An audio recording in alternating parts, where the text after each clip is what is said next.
七殺喺八字十神入面算係一個幾硬淨、幾有型嘅角色。佢主要代表咗壓力、對抗、權威同冒險精神，好多時俾人感覺到有啲剛強，唔太妥協。有七殺嘅人做人會幾有衝勁，肯搏、肯頂壓力，講嘢做事都夠爽快直接。不過有時都幾易得罪人或者同人有摩擦。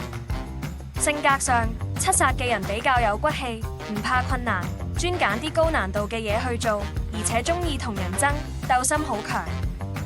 我哋經常聽到有殺仙論殺、才知若殺格、殺印上身格、食神制殺格、傷官架殺格，能夠用到殺嘅人，我哋稱為有格局。而用殺嘅人似坐過山車，容易彈起快，亦都容易兵敗如山。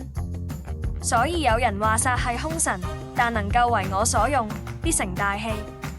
簡單嚟講，七殺係一把雙刃劍，處理得好可以化壓力為動力。多謝大家支持，我哋下次見。